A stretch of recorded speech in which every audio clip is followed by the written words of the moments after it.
You're listening to the Black and Gold Hockey Podcast with Mark Allred, Court Lalonde, and Rob Tomlin. You can subscribe and rate our show on Apple Podcasts, Google Play, Player.fm, SoundCloud.com, and Stitcher Radio.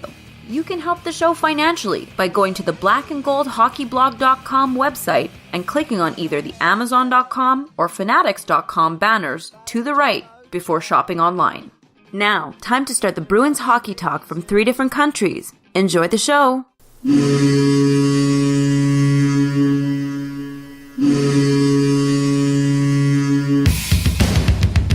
Orr fights to keep it in. Does. Has it in the corner to Sanderson. Back in front to Orr. Shot. Scores!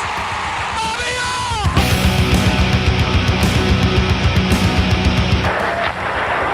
Orr! Ray Bourque. Scores! Ray Bourque from the face-off circle to the right of Reggie Lemlin. Fired it down and Whitmore blew it. Bounces down to Bergeron. He takes the space, pulling it wide to the right of Tatar. The snapshot over Mrazek. It's loose, and Bergeron scores! Patrice Bergeron!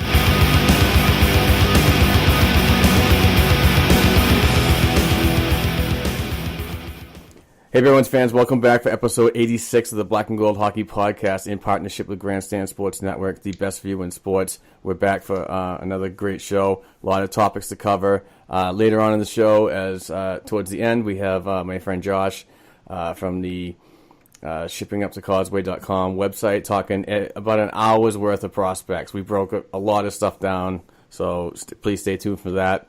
Welcome back, Rob. Welcome back, Court. How's everybody's week been?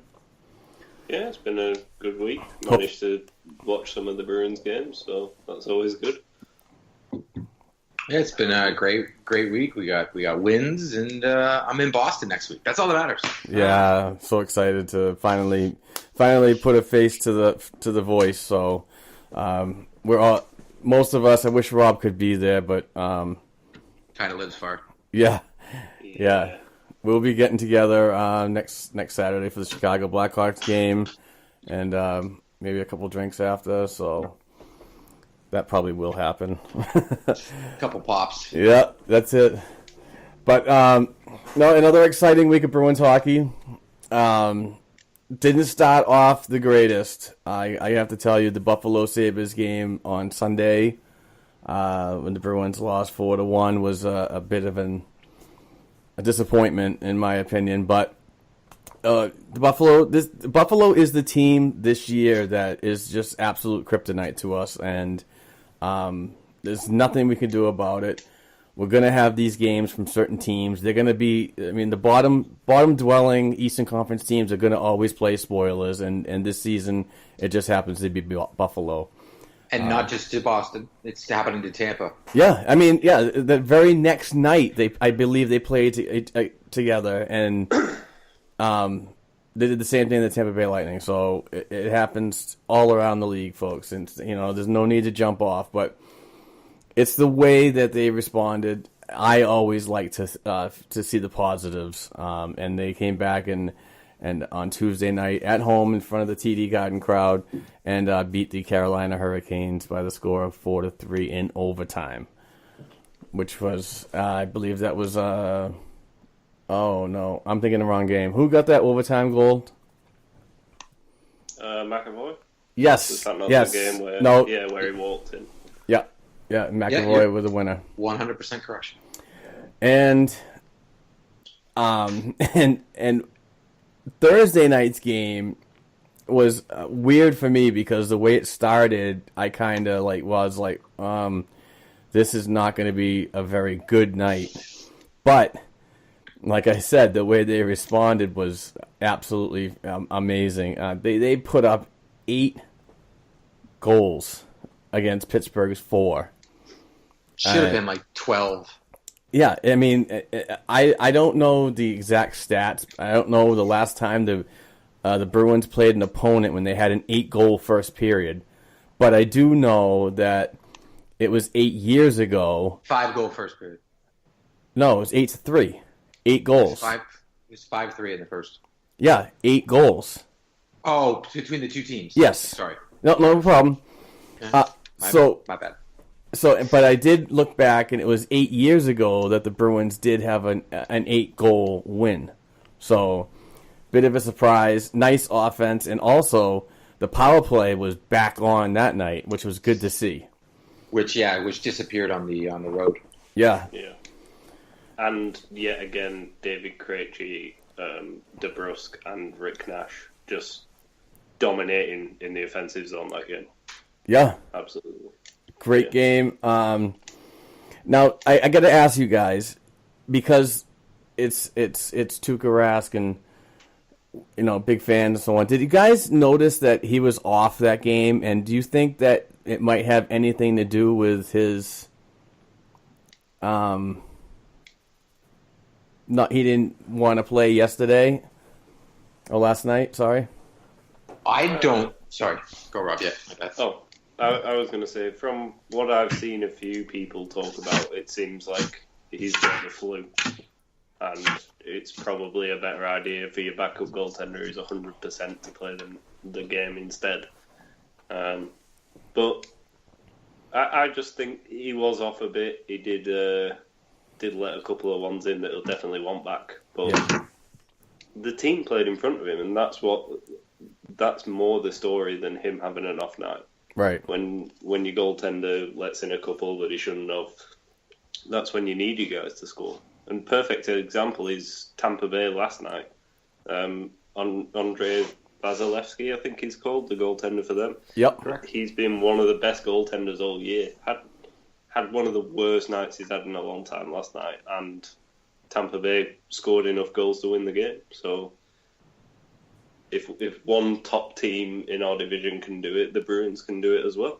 So I think we need to look more at the fact that we put up 8 goals than Tuukka Rask let in 2 or 3 bad ones against Pittsburgh, and a Pittsburgh team that is stacked top to bottom. And I just want to add, Cassidy chose not to play him. People are saying that he chose to be out, but those are just the haters. He didn't choose to not play this game. Well, from the ending, the game.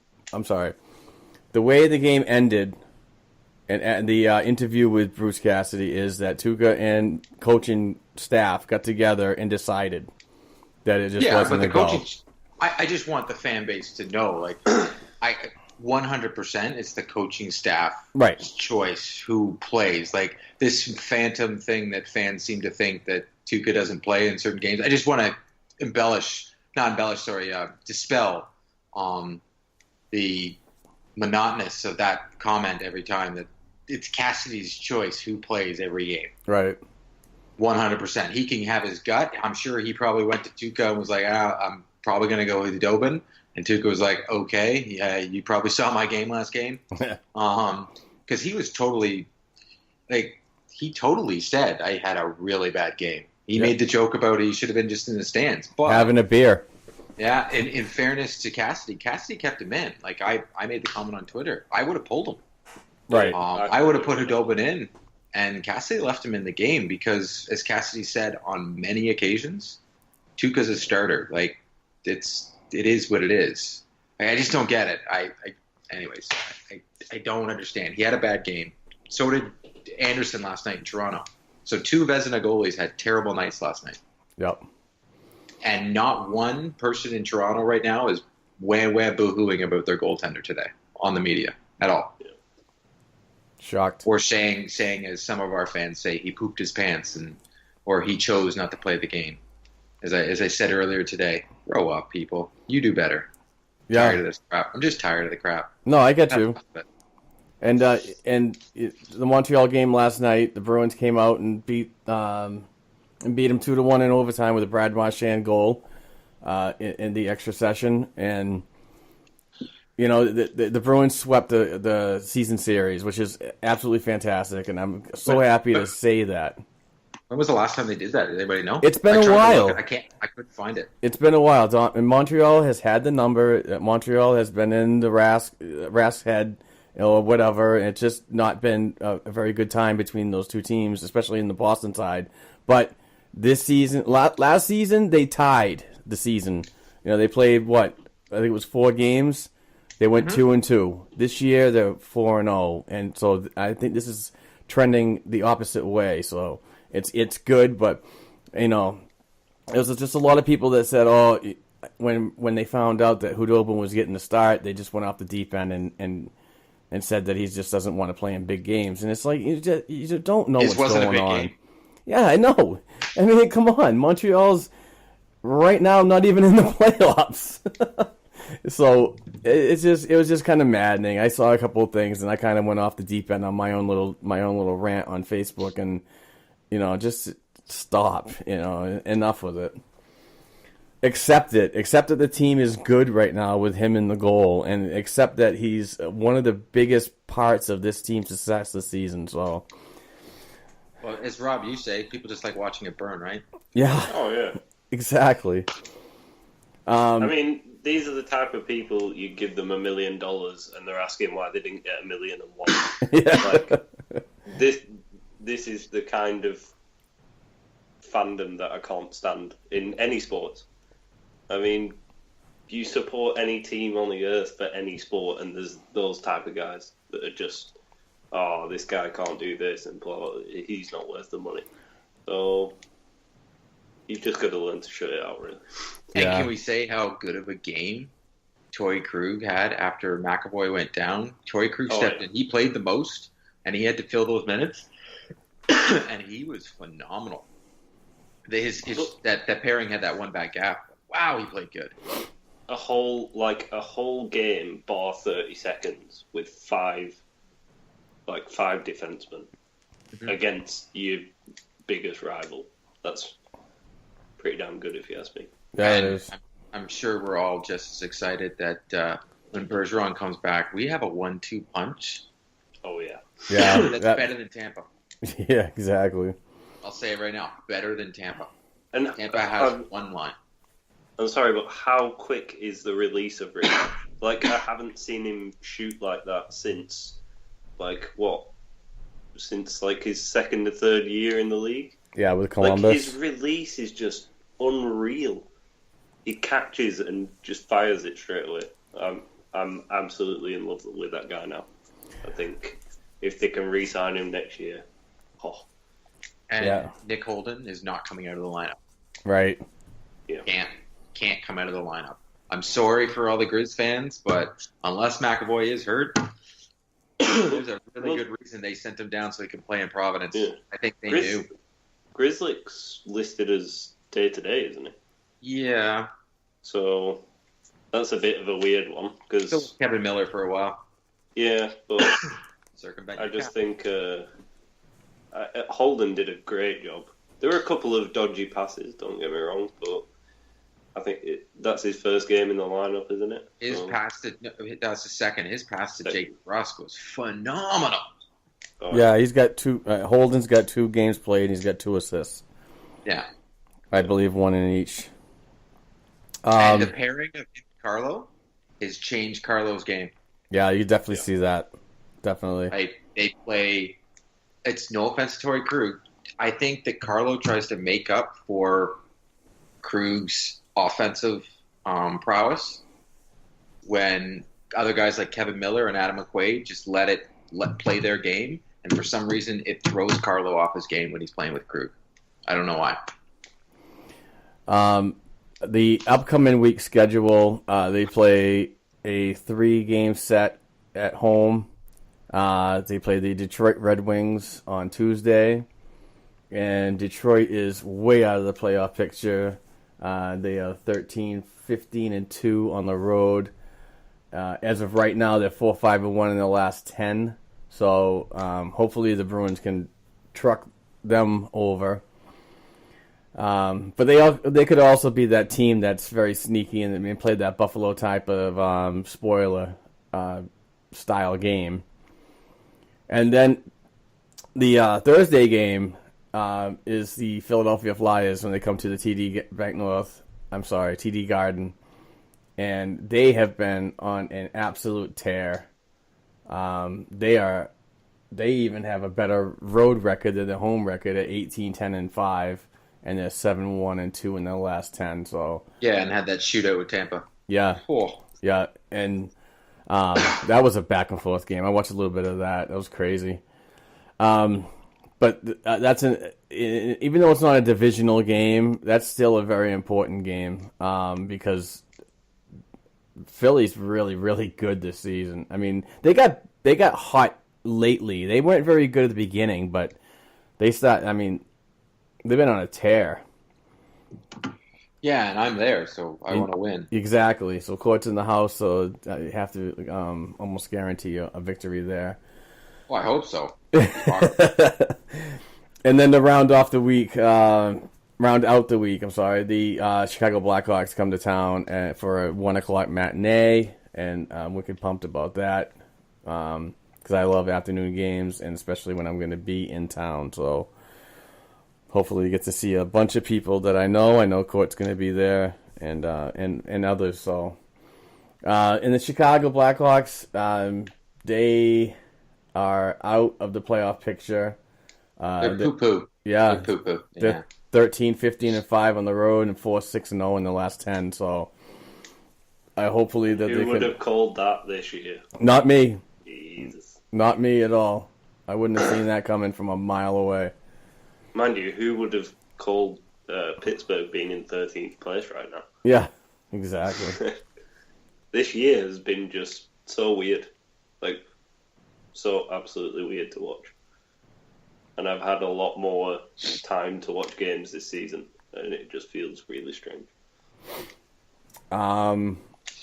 So, some topics of interest that we got to cover.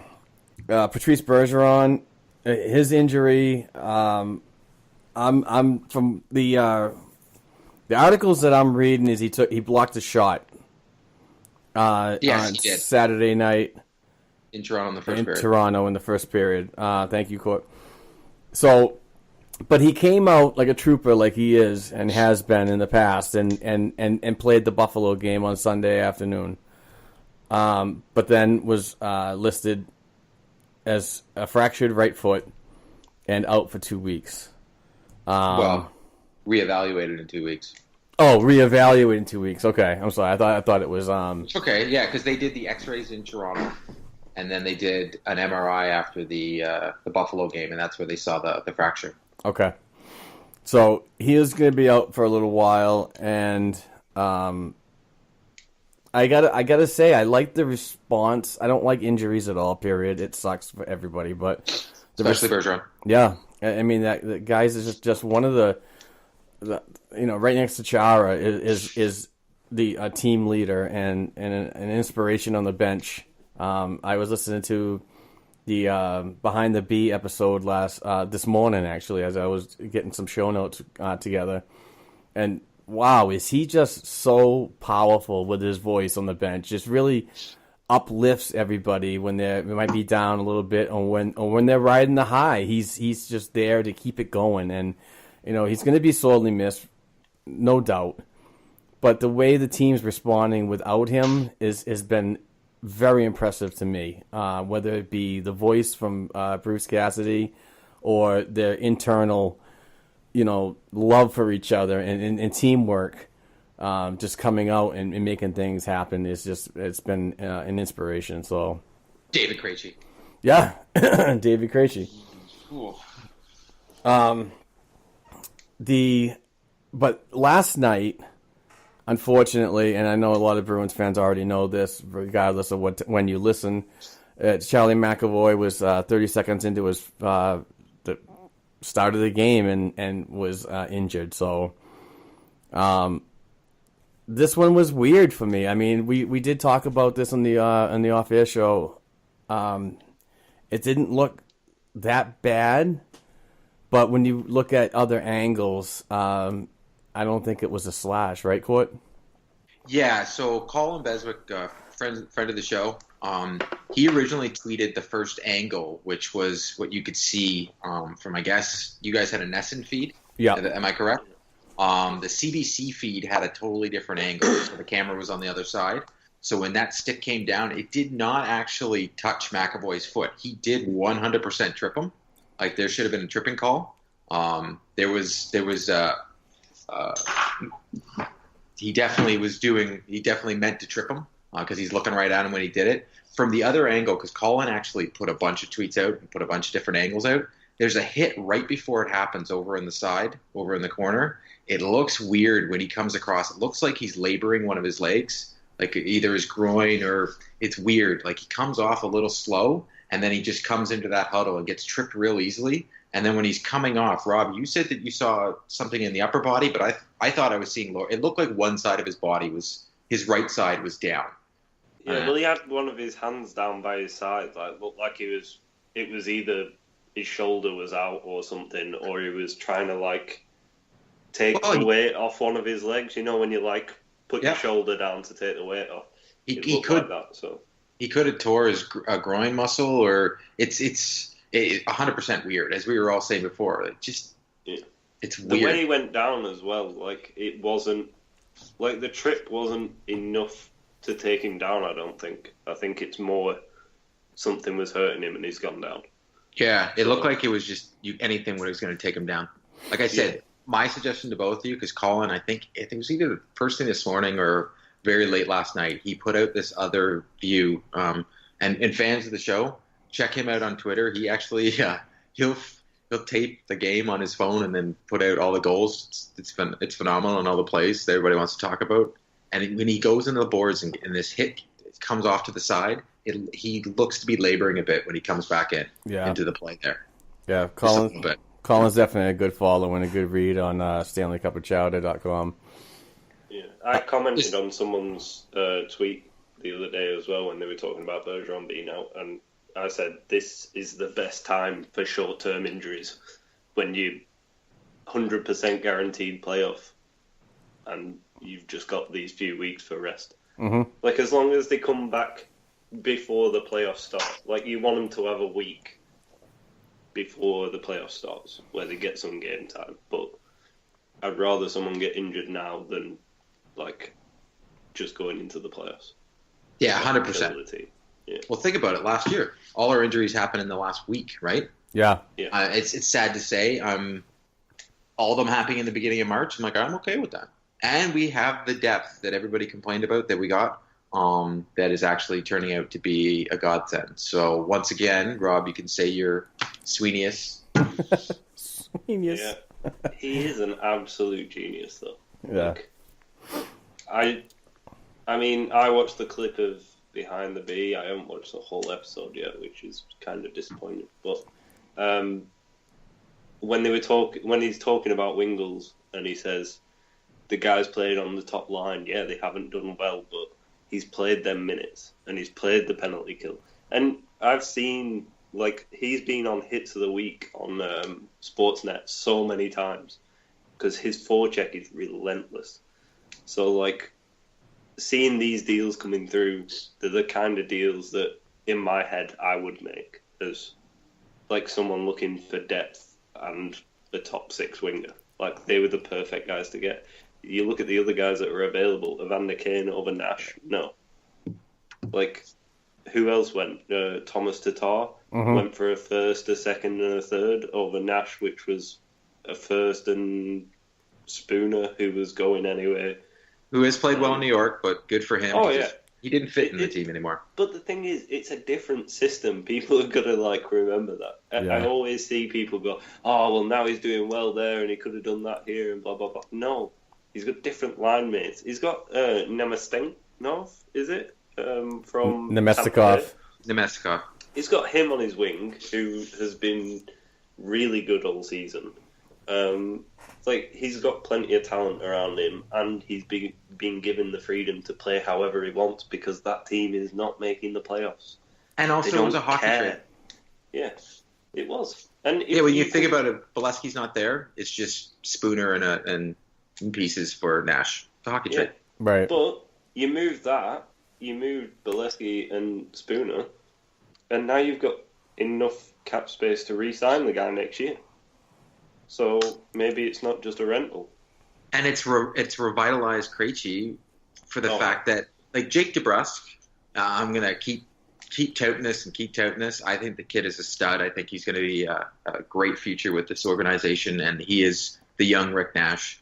And now you have Nash there. You already had Backus, who was the father. And I honestly think with Bergeron gone, is that voice next behind the B. He will be the voice on the bench. And you have that line now where Krejci can either look left, he can look right. You have three guys that have puck possession skills, and Krejci has so much vision. And he doesn't have to. He can allow DeBrusk and Nash to skate with the puck. And then he gets, if you notice, both of those guys skate with the puck, and then they give it to Krejci, and he's the one who brings it in, and he starts a play in the back end and he just starts it all. And like someone just put on Twitter, in 4 games together, Krejci, DeBrusk, and Rick Nash have 66% Corsi. It's Bruins stats, by the way, at Bruins stats on Twitter. 2 goals scored, 0 allowed, and 5 draw penalties in 35 minutes. I replied back with asking about how many drawn penalties were on DeBrusk. 2 is for Nash, 3 for DeBrusk, but DeBrusk has also had 2 others, so 5 for him alone in the past 2 games.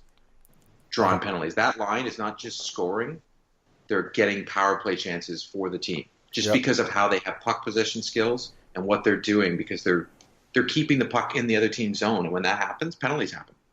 Yeah, and we forgot to mention the whole shift where it was David Krejci's line followed by the 4th line, and they kept the puck in the zone for, I think it was 1 minute and 40-odd seconds.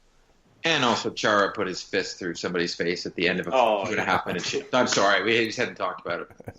Throw that in there. Yeah, Phil the Thrill Kessel getting his hot dog smashed down his throat as well. It's always fun to see. Nice one, Randy. It's fun to watch Bruins hockey right now, plain and simple. They're finding ways to win, and they were on a long road trip. They came back home, and they're doing the opposite of what, as Mark, you pointed out earlier in the year, they're doing the opposite. They're winning at home now.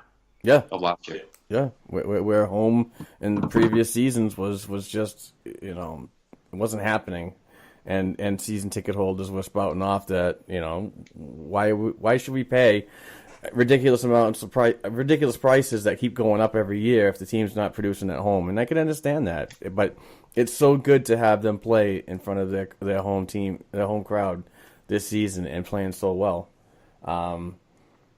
They're 22-7-4 at home. That amazes me. And then the away record is even impressive at 18-8-4. And also, I want to point out they're still number 1 in goals against average in the NHL. Yeah. So I mean that whole William Jennings trophy is a great possibility, and hopefully they keep it up. But their power play, 13th in the league. When we used to always say 5 and 4. Yep. It's 13th in the league. Yeah, so the middle pack, there's definitely things to work on there. But definitely good signs from going back to our conversation about the Pittsburgh game. What did they get? 4 power play goals in just that single game against Pittsburgh. Mm-hmm. Yeah. That was impressive. And they're down one of their main power play guys in Bergeron, being the bumper. Exactly. Rick Nash is now playing his position, but in front of the net, so they don't have that high guy in the slot anymore. I don't think they trust anyone to be there for I just don't think that one-timer that Bergeron's got, anyone else can pull that off in that tight of space. So they're putting Nash where he's put up the most goals, and that's dead in front of the net, just like Backus on the second unit. So, we did talk about it a little bit, but there was some additions at the trade deadline, the Monday before the 3:00 shutdown. Rob, you mentioned Tommy Wingles. He came in with a conditional 5th round pick, and I think the condition is if the Bruins make the playoffs, it goes down to be a 4th. Is that correct? If they make the second round, it okay, goes to a 4th. Or if they re-sign him next season, it goes to a 4th as well. And so far in 1 game played, he's got a goal and an assist. So 2 points in 2 games. Gianta 3 points in 2 games. Nash 3 points in 4 games. Holden 2 points in 2 games. So the additions that I was kind of baffled by, which was the Wingles, the Gianta, and the Holden. I mean, the Holden I wasn't so baffled, but now he's turned into one of our best defensemen. Right now. I mean, these additions are just something that a lot of teams do when they prepare themselves for a long playoff run, and you can definitely tell that this is exactly this this Bruins team and their agenda is to make it past the first round like they did against the Ottawa Senators last year, which they did not. And now the goal is to make that second round and further. So sustainability in the depth is needed. So, I mean, these moves right here just go back to what Rob said. I mean, this is just Sweeney-ish, you know? And, you know, hopefully it works out. I mean, it definitely gives a guy like Gianta, who is in his 40s, a little more playing time. And I was totally blown away by his effort so far after not playing any NHL games but obviously training and being ready for the United States hockey team in the Olympics this year. I thought it'd take a little more time to get his game up to speed, but I'm quite impressed with the way he is. And you know what's really weird too is he's got that grit.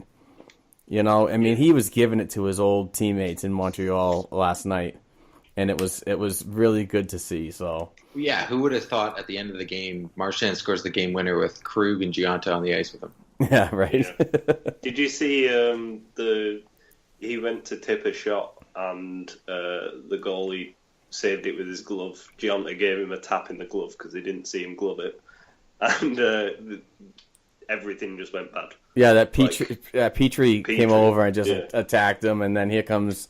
There was no one from the Bruins really went over. I think there was one guy maybe went over, and that was about it. But it was one of them moments where I was like, "Oh, we're about to see a line brawl here." But yeah, right. It looks like the Bruins are forgetting all that stuff. Like you never see the defensemen go deep anymore.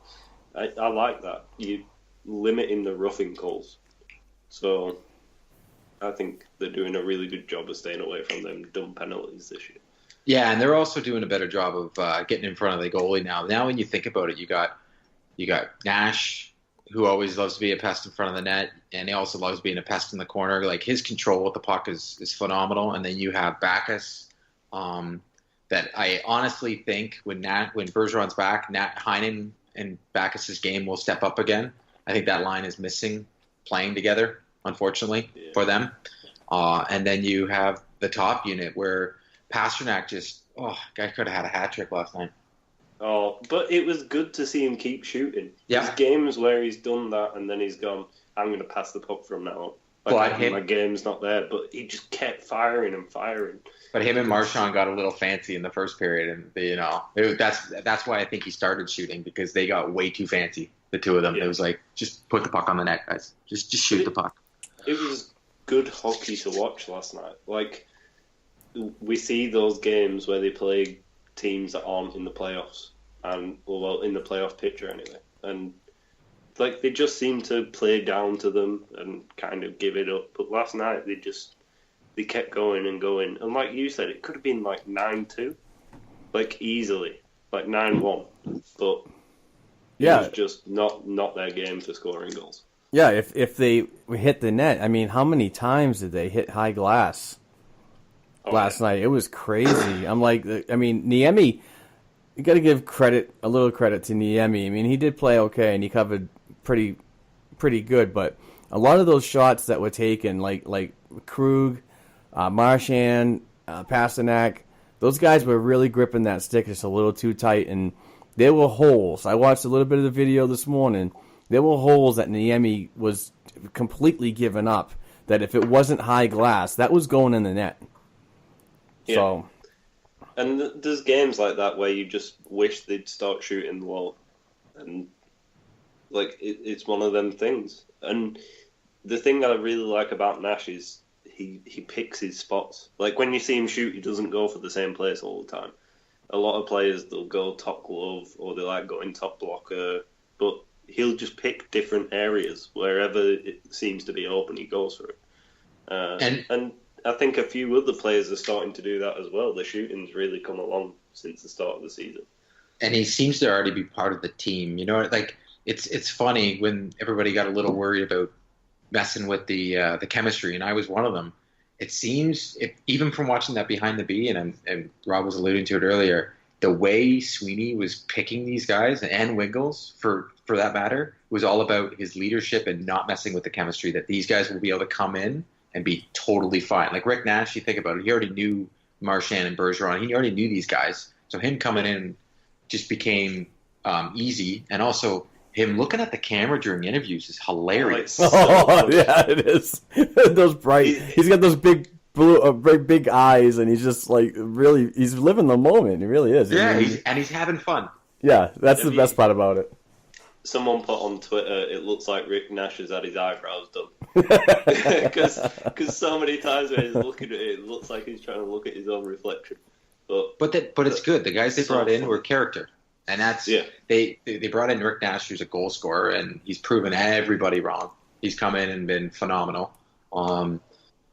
It's weird. He even proved Don Cherry wrong. I don't know if you guys know this. So in Canada, when the trade first happened, Don Cherry compared it to when we brought in Yager, and Yager got no points in the playoffs, and we sat Seguin. And he said that was the reason they lost the cup. Not Tuukka Rask, by the way, just for the Raskaters. He said it was because of that. And he was comparing it to that. And then he was on CBC the other day, and that's why Nash was I don't know if you guys saw it, when Nash, they asked him the question, he was like, yeah, it was kind of nice. Because Nash actually has been the interview between every period, every game so far for some reason. Because I have two different feeds, right? I get Neston and then I get CBC. And he was saying, he was like, it was really nice. He's like, I've always watched the Rock'em Sock'ems. Because Cherry was like, I take it all back. He's been phenomenal. Speaking of Nash, and and former coach Claude Julien, did you guys see Claude's comments after the game about the way the Bruins are playing and how embarrassing it is for the league? I mean, it's kind of funny. It's kind of funny this coming from one of the major teams in the league that is a bunch of diving bitches. And I'm sorry for using that expletive, but earmuffs, everybody. I know, but it's just kind of funny. It's coming from him, and and after the Bruins swept their season series with him, that he comes out and says that. Now listen, I do have to come clean here. Nash did sell that. Huge. He absolutely sold it. You're going to. Like, if someone initiates contact on you and you're wanting to win a game, you're going to sell a little bit. I mean, not like dive all over the place, but if someone makes the contact with you, like, we see it so many times where players are tripped and they don't go down, they keep themselves up, and the refs just let it go. Right. When it should be a penalty. So I don't mind stuff like that. I don't think it's too bad for the game. But, I mean, it's when players don't do anything wrong and they start just flopping all over the place. That's just ridiculous. I'll be honest. I saw the play. He definitely, I don't know. It looked like he got hit and he decided, let's see if I can get a penalty. But it's also... It sounds terrible. It's also the way the game is being played now. If you notice, as soon as a stick comes up on someone, the guy will grab that stick and then get the penalty call. Like Krejci's penalty a couple games ago. Once his stick got even around the other player just grabs it and goes down. And every player is guilty of it. So what Claude's saying is just being sour that he lost 4 games in a row against Boston, and Cassidy has beat him every single time they played head-to-head. That's all it is. That Cassidy has outcoached him every game, and he's embarrassed about it. Claude did a phenomenal job in Boston. He's, the winningest coach in Boston Bruins history. He won a Stanley Cup, but his time has passed. Cassie's doing a better job than him right now, and unfortunately, Claude is coaching a team that his GM has given him a dumpster fire, and there's nothing you can do about it. Yeah, and it's just sour grapes. That's all it is. Yeah. Can we also say about the Habs fans must be a bit pissed off because. There was a definite penalty shot last night in that game. It made no sense. I didn't think that. I thought the was it Corrali, right? Corrali came back. Yeah. It was. How was there a penalty shot? Because he hit him on the hand. As he's going to take the shot, it's going to put him off the shot. So I've seen penalty shots called for less this season. Yeah. So I thought that was a definite penalty shot, but hey, I was at a game in Toronto where I thought it definitely wasn't a goal. But you know what? Yeah. What do we know? Though. We've finally gotten away with one. The amount of times that it's come against us, and we're finally starting to get away with bits of it. So yeah, that's a good thing. when you come back to penalties, I remember I'm not sure which game it was, but I remember Zdeno Chara was chasing down a guy that was pretty much on a breakaway, and Chara's stick is so damn long that he got inside and kind of lifted his stick up, and that was called as a slash. Yeah. You know, I didn't, and it wasn't even near the hand. It was like the middle of the stick when you just, it's a hockey play. But because I think the referee was off to the side or not in a perfect line to see what was actually happening, he gave Chara a slash call. But yeah, damn refs. Yeah. Now, I was also looking at the playoff structure. So if we place third, we have to go through Toronto, Tampa, and Pittsburgh if the playoffs started now. If you place second, you can avoid some of those teams besides Toronto. Like, it's inevitable that we're playing the Leafs in the first round. The good news is they announced today there is no update on Auston Matthews. All they can say that he's skating, but he can't play. Yeah, it hurts my fantasy team.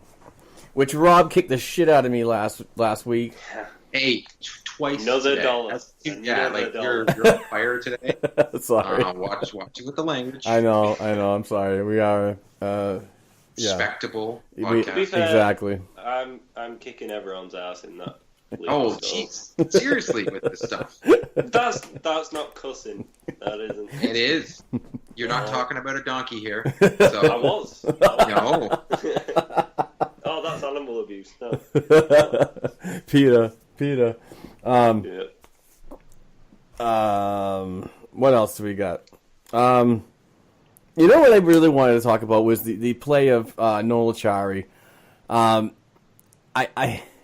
I haven't been the biggest fan of his, but I've been really watching him play, and when I have a chance to go back and watch a game, I kind of focus on that fourth line a lot more on the replays. But that guy's got a pretty sick pair of hands, and I was having a conversation with friend of the show, Brendan Sher Cohen, about it, and he was actually, Mark, I'm surprised you noticed that too. Just the way his head's up all the time. He's looking to make plays. He's out there hitting people. That's the type of fourth line player I really, really thrive on, and it has been pleasant to see this season with names like Sean Corrali and Noel Acciari and whoever else is Tim Schaller. Schaller the Silky Nets. Yeah, right. Yeah, but all three of those guys on that fourth line can all pull it out when it's needed. Yeah. Oh, sure. I mean, if you just look at the Schaller goal from the other week, he just walked through everyone. Yeah. And no one was expecting that. So, I could almost guarantee, and I know it's throwing it out there, but if one of those players, any one of those three on the fourth line, were playing on the first and second line, I guarantee players like Bergeron and Krejci could make those guys 15 goal scorers every year. You know what I mean? They just have that talent, and I absolutely love it. It's good to see that they're running with the four lines of depth that I've been preaching about for 3-4 years now. It's just good to see, and it's all coming together. So, and our fourth line is technically five guys now, right? Because you got Gianta. When everybody's healthy, it'll be a rotation of Gianta, Wingels, and Corrali, Acciari, and Schaller. And it's, when you think about it, for Cassidy's perspective, he's like, okay, what do I need this game? Yeah, and because for some reason they've all been interchangeable and they've all played well. Yeah. When they come back, and their energy, as you were alluding to before, Rob, they were coming in. He'd throw those guys back out there as an energy line. Yeah, and I think that Wingels and Gianta especially are guys that can give the youngsters some rest. Like Heinen got scratched the other game, and Gianta and Wingels played the third line, and then you could scratch Jake DeBrusk just as I wouldn't, not with how he's playing at the moment, but you could scratch him just to give him a bit of rest, ready for the playoffs, and put Wingels or Gianta on the second line. So I think they're the perfect addition to be able to give guys the rest that they need. Oh, we're not touching that second line. No. Oh, No, don't touch it. No. I will. I'm flying down on Thursday, but I will drive down. No one touches that line. we've got a 7th player award coming up as well soon. Yes. Yeah, we should talk about that definitely. But I know just my vote. just to go back on what Court was saying about these players and the depth that this team has, I think it's really great that a coach like Bruce Cassidy, who didn't have great success in Washington his first year as an NHL head coach, obviously getting not his efforts or lack thereof, getting the Alexander Ovechkin pick because the team was that bad. It's just the way he inserts these role players into these games and it just finds a way. Like I'm sure that Joe Sacco, Jay Pandolfo, and Kevin Dean are all involved in this too, but it just seems like each one of them can find a way to get a player like Gianta involved, like going back in history and saying, well, this guy had great success against this team. Or you know what I mean? It's just the way he puts everything together, and it just seems like it's just gel really good. And what's the best part about this whole thing is the team listens and they want to learn. They just seem like they're the fresh voice is working, and it's been a great thing to watch. So, Well, what did Bergeron say a couple of weeks ago when they asked him the difference? And he didn't say anything negative about Claude. He just said, "Let's just play." yeah, that's the fact. It's like, you know, it almost seems that they are a very defensive team, but they're really not. They're very offensive minded club right now, and not, you know, what I see and what you guys see might be totally different. But you know, the neutral zone is a tough place to play against these Bruins these days. Back when another coach was playing, it was almost like that they were allowing the play to come in there and then really tighten up at the blue line. You know, it's just. They are playing a better 3-zone game than I've ever seen in the past 4 years. Let's put it that way. And they're gonna have bad games. Oh, absolutely. Okay. Nobody It's wins gonna all happen. 82. That's what It's not kills even me. close. Like their record is 40, 15, and 8. No one even thought they were going to make the playoffs this year. They were a bubble team. They were 88 points. They're they haven't clinched the playoffs, but I'm gonna knock on wood. They're 100% making the playoffs. But they've only lost 15 games, people. Yeah. And then when they ever lose a game, it's like people lose their mind all over again. Yeah. So just to get another conversation in here, the 7th player award is coming up when, Rob? Do you know? I'm not too sure. I think it's The voting's now, isn't it? Yeah. Yes, But it's yeah. some point next week, I think. So, Court's on it. I can hear it. Yeah, I'm literally going to vote right now. Nice. I think we can. I don't know. Someone was saying you can vote. The fans vote, right? Yeah. Um, And I'm pretty sure there's at least me and Court have the same pick. I'm not sure about Mark. But... I'll tell you mine. I have 3 that I'm going to talk about, but I'll choose one, and it's going to be surprising, I know, to you guys because just from my conversations in the past.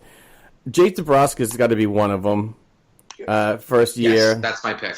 You know, I mean, he's been playing so well, and I think that year in Providence last season was solid for his career as an NHLer and a rookie. So my second one is Danton Heinen. I think Danton Heinen's been really good, and he's up there in points and rookie goal scoring. I mean, not top 3, not top 5, but he's up there, and that's something to an honorable mention. But another pick that is I've been hearing a lot about, is Anton Hudobin.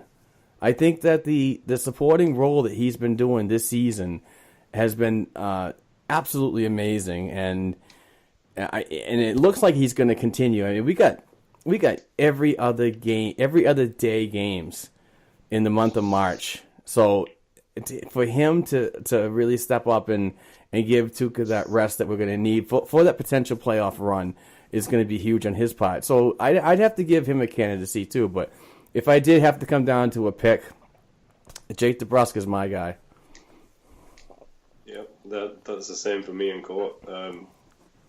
I've been saying to play on a second line in an NHL team, especially the Bruins, and do what he's done. I mean, he's one of them quiet players. No one complains about him. Not a lot of people big him up. I just think he's done an amazing job this season. And he's scoring all his goals on Saturday. Yeah. He scores them on Saturdays, just to let people know. Nice. And his celebrations are better than anyone on the team. Like that little fist pump thing that he does when he scores. Oh, yeah. Yeah. I mean, I love seeing someone so like amazed with it when they just score a goal. Like, it doesn't matter what goal it is. It doesn't matter if it ties a game or wins a game or it's just an extra goal. He loves to score goals, and that's something we needed for a long time. So Now this seventh player award is a fan vote, so I wouldn't be surprised if like a player like Adam McQuaid wins it. Well, McAvoy. yeah, I was going to say I really do think McAvoy wins it. Pasternak's won it twice. I think McAvoy is probably leading the votes. I couldn't find. I'm trying. It doesn't say anywhere. I would say I agree with Mark. I think DeBrus deserves it. I think Anton Khudobin deserves it. And at the beginning of the year, I would have said Backes, but playing right now, my third, because I can't ever give it to Brad Marchand or Bergeron because it's just so darn good. Yeah, and they've won it in the past. But right now, in the last month and a half, David Krejci is another name to me. Nice. It's just he's played so well, and it's just they were just talking about it on Hockey Night in Canada how well he's been at faceoffs this year. Yep. And it goes unnoticed because he plays on a team with Patrice Bergeron. Hey, speaking of faceoffs, real quick, Court, I want to go back on what you just said. Do you think that Krejci's increased productivity in the circle is because of the change in rules? Yes, because he's always been that guy that waits. I think Bergeron was the one who said it in an interview. Someone said it on Twitter, and correct me if I'm wrong. If anybody thinks I'm wrong, just tweet me and let me know, or send Mark a message. Why is it always me? Well, you got more followers. Okay, thanks. But yeah, they always say that Krejci and Plekanec is another guy. Plekanec's on the Leafs right now. They're both guys that always took the face off the way they're supposed to. Everybody's supposed to do it now, so they very rarely get booted out. It's not to say Bergeron's cheating by any means. A lot of times, it's his wingers are not helping him, getting him booted out, but it is what it is. My three picks for the seventh player have to be Jake DeBrusk, Matt Grzelcyk, and probably Sean Corelli. Oh, those guys have been just unreal this year. By the way, no one saw Corelli being an 82-game player for the Bruins this season. No one. No. That guy was going to be second, third line center in Providence. And no one saw him being a piece in the Milan Lucic trade. Oh yeah, I mean, no one saw getting 2 firsts and Sean Corelli for Milan Lucic. No way. And now you can't even get a 5th round pick for him. So and Edmonton doesn't even want him. So and fans wanted him back over Nash. Come on. By the way, Rob, I just looked at the rules. So eligibility on the 7th player award, I can't even vote. Oh, okay. You have to be a resident of Connecticut, Maine, Massachusetts, New Hampshire, Rhode Island, or Vermont. Yeah, there is a way you can change your VPN so you. They also want to know who your television live there. Oh, I'm gonna vote on Thursday if I still can, because my hotel VPN will tell me that I'm in Boston. So there you go. Whatever. I'm voting. I'm saying it right now. I'm messing up the vote. I'm gonna put as many votes in as possible for Jake DeBrusk. We'll get everybody there to do it in my hotel room. I got 13 of us. 13 votes for Mr. DeBrusk. And actually, believe it or not, the winner of last year's car on the 7th player award was actually friends of mine. They're season ticket holders down in Providence, and they do a great job with the fan club. They pretty much run that. So Steven, Rhonda, and Jenna LaBush, they took the car home last year, which was they kept it quiet for a while until the day it happened, and then bam, it came out. So congrats to them. I'm even considering buying a DeBrusk jersey for when they bring out the new outdoor game jersey next year. Nice. Because I got the pass for this year. I think I'm going to get a DeBrusk. Nice. I like Jake. I think I might get one too. Kid's good. I want a Nash jersey. I want him back. Hey, I'll say this right now. I want him put back. it halfway between 60 and 20 so it counts as both of them. You should get it. Every time they go into overtime, I joke now. I say Nash is going to get the goal because you got two. It's 2 votes right there. Yeah. But can you get, you should get Nash assists on Nash goal. Dude, if we can get a third Nash on this team and have the Nash. Oh my God. Can you imagine? Because I'm trying to set a trend of the monster Nash. It doesn't look like it's catching on, but I think it's I still love that. every single time he scores, I'm thinking of doing the match, the monster mash, but I'm thinking Nash because he's so big. Yeah, he's crazy. I think that's going to do it. We are at our hour. Please stay tuned after our little break for Josh, writer from the shippingupthecauseway.com website. Sorry, Josh. Thank you very much, everybody, for listening. Please buy our stuff. We have merchandise. We have some limited edition stuff on bngshop.bigcartel.com. Check it out. Support the show. Support the show by other ways. Go to blackandgoldhockey.com and use our Fanatics banner when you're shopping for anything sports related. Whether it's not just Bruin stuff. It's all sports. So go and check it out. You forgot to use the line. What line? We know you're all 9s. Oh, yeah, we... 10. I know. Oh, wow. I know. Thanks, Rob. And if anybody wants to start a GoFundMe for Rob to come to United States, come on. You're going to object for people paying for your way to come to a Bruins game? No, but I'm not a charity case at the same time. I'm not saying you're a charity case. That's not what I I'm will saying. make it Come on. there one day. All right. I'm trying to help. If anyone has a spare canoe, A spare canoe. I'm willing to make the journey. You can go fund me if I canoe all the way from Ireland over to Boston. That's how you can go fund me. Actually, I want to... There's a joke in there. I'm going to let that one go. Well, no. Instead, I'm letting it go. Hang on a Can you second. imagine? I start. Look at this. Dead air. I start swimming in, and all you hear is the English are coming. It's just me in a canoe. Oh, did you guys also see that the Bruins have the highest chance of winning the Stanley Cup right now? I hate that. I didn't. Oh, is that moneypuck.com? Winnipeg did. Yeah, so they're 11.2. Tampa Bay's 10.8. Winnipeg have the... Oh, you're right, 13%. Thank you, Rob. Thank God. Winnipeg's jinx. I love it. I don't want to have the highest. You're welcome. I saw that before, and I was like, Bruins have the best chance? No way. And then I looked at it again, and I was like, Winnipeg. Okay.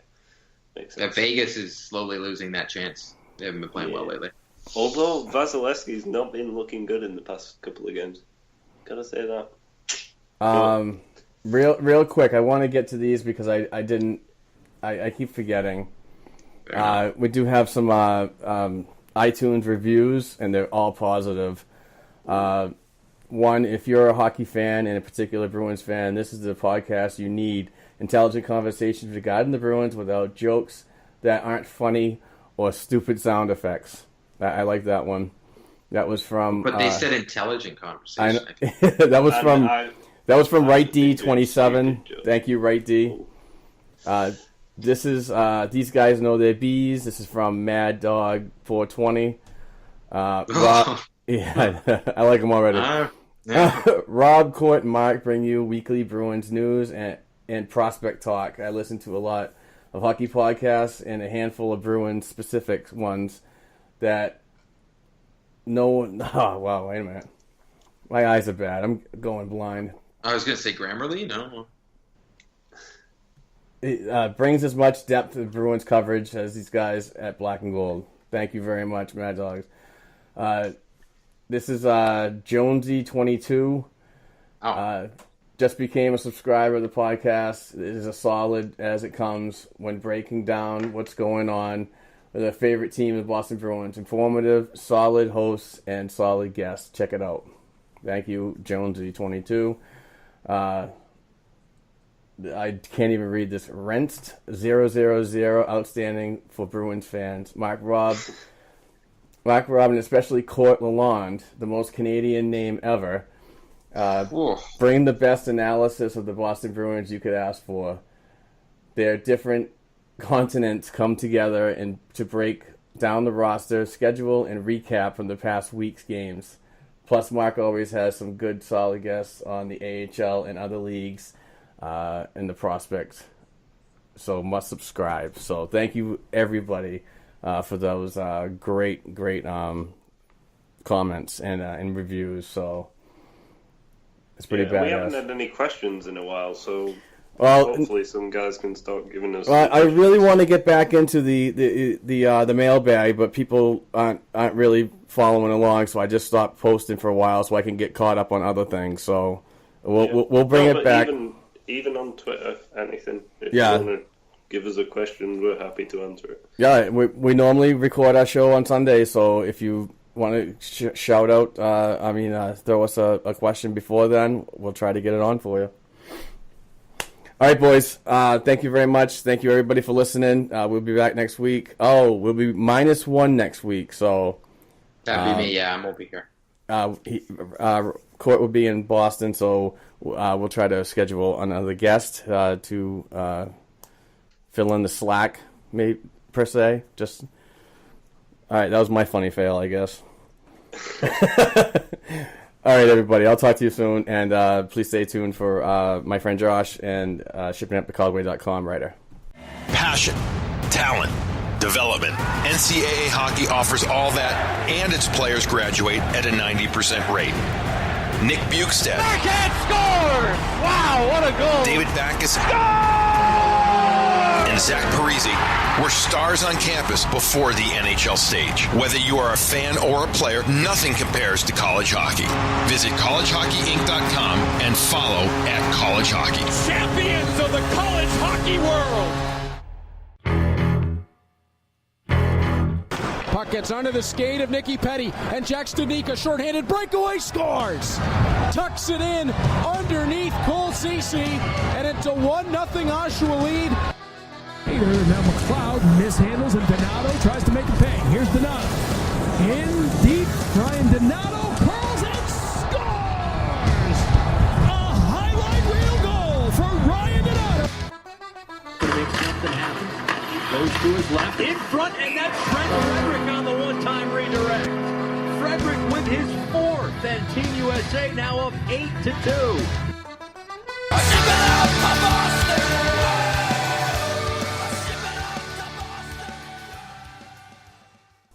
Hey, Bruins fans. As mentioned earlier, I have another great guest returning. His name is Josh, and he writes for the shippinguptocauseway.com website. You can find him at 2Causeway. Josh, thank you very much for taking some time today. Mark, this is a back-to-back session. I'm really digging this. This is great. I'm happy to be back on. Thank you very much for your time. I've been trying to getting away from the prospect talk because I've been super busy with the website and our regular podcast. But I wanted to bring you on because I know you watch a lot of Providence Bruins hockey and I know a little bit about the prospects. So yeah, absolutely. Let's just dive right in. Let's start in the AHL with the Providence Bruins on Sunday, February 25th. 2018 at the Dunkin' Donuts Center, the Providence Bruins host the Hartford Wolfpack. It was an entertaining game, but the first period was the best. The last two were just it was entertaining, but it was boring because there was no scoring. Right? Yeah, that seems you either get a offensive output from the team or you get next to nothing. And yeah. It's a goal. Exactly, and we'll get to that offensive output in the next two games. But yeah, absolutely. Just to get the fans filled in the first period, Colton Hargrove scored his 14th of the season, assisted by Emil Johansson and Justin Hickman at 5'13". And then Providence, Austin Zarnik scores his 14th from Fitzgerald, and new Providence Bruin guy that just signed a PTO yesterday, I believe, Saucerman, I'm not sure is his first name, at the 17:04 mark of the first period. And that was it for scoring for the game. Providence basically turned it off at that point. Yeah, exactly. Providence Bruins got goaltender Zane McIntyre stopped all 24 Hartford Wolfpack shots. The Baby Bees went 0 for 6 on the power play and outshot the Hartford Wolfpack by the 38-24 advantage. It's good to see this team getting back on track, especially after this game on Sunday, the 25th. Yeah, for sure. They've been doing much better of late. It seems like they've kind of erased that inconsistency and kind of just not being able to put much on the table in the month of January, and now they seem to really have found their groove, their rhythm again. I don't know what it's been, but it seems like, honestly, now that a few of the reinforcements from Boston are gone, they're actually doing a lot better. Yes, absolutely. Now, jumping to Friday night's game, Friday, March 2nd, 2018, at the Dunk again, and an offensive explosion to start the weekend on Friday. Let's just get right off. On the first period, Austin Czarnik scores his 15th of the goal from Tommy Cross, and Paul Postma, who gets his first point as a Providence Bruins player after being demoted and clearing waivers. The second period, Colby Cave gets his 5th from Chris Porter and Jeremy Lawson. That was a shorthanded goal at the 12:14 mark. And then it was just a crazy third period. Providence, Josh Hennessy scores his 8th from Solaric and Kenny Agostino at the 8:18 mark. Providence, Jordan Swartz scores his, I believe, team-leading 17th goal from Colton Hargrove and Austin Czarnik, and that was a power play goal at the 13:05 mark. Providence, Peter Klaharic scores his 8th from Agostino at 14:02. And to end the third period, Providence, Chris Porter scores his 2nd from Anton Bleed and Paul Postma, who gets his 2nd point as a Providence Bruins player with the empty netter. Yep. Shots. The deal. Yeah, shots on goal. Providence outshot Charlotte 42-38. They were 1 for 2 on the power play, and McIntyre gets the win, stopping 28. I'm sorry, made 25 saves on 28 shots. Yep. So, yeah, you know, what I liked about that game was, if you notice, Providence has a lot of high shot totals, and I've noticed in the low-scoring games, they're taking very low-danger shots. Like, if you've ever seen one of those diagrams of the attacking zone where there's kind of those hot zones. Oh, yeah, the heat maps. Yeah, the heat maps. Oh, those things are fantastic. Exactly, and I think what's happening is that in those high-scoring games with high shot totals, the Providence shots are more dangerous than the games where they generate a ton of shots but no goals. So I'm thinking that's what seems to be happening, and they figured out how to get more of the high danger shots to the net, and it's resulting, and it's coming up big for them on the scoreboard. And to round off our discussion on the Providence Bruins games, at least, they played last night at the XL Center in Hartford against the, once again, Hartford Wolfpack. Starting off in the first period, Adam Parrell scores his 5th from Ward. He's a new signing. Yes, he is. At 9:28.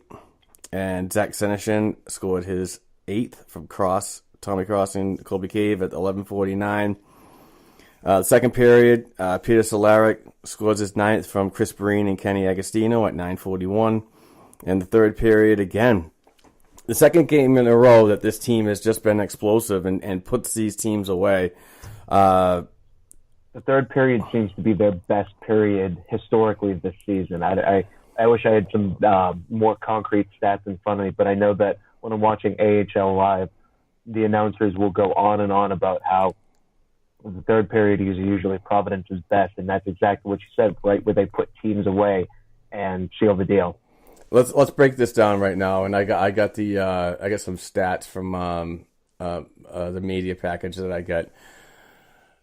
Providence Bruins have outscored by period in the first 49-46, in the second 45-42, in the third, 63-43. Jeez. And without counting any of the overtimes or the shootouts, the Providence Bruins have outscored their opponents 168-136. That's impressive. So they definitely do.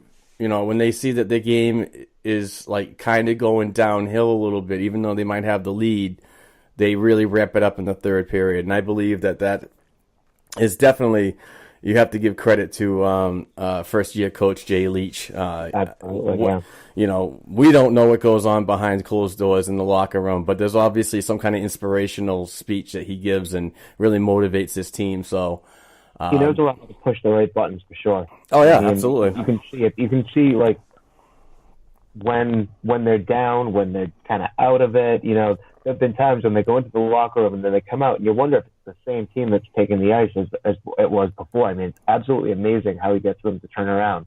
Like, he knows how to work with the young kids, which is fantastic, and exactly why he belonged at the AHL All-Star game. Yeah, and that was his first, too, as a first-year head coach.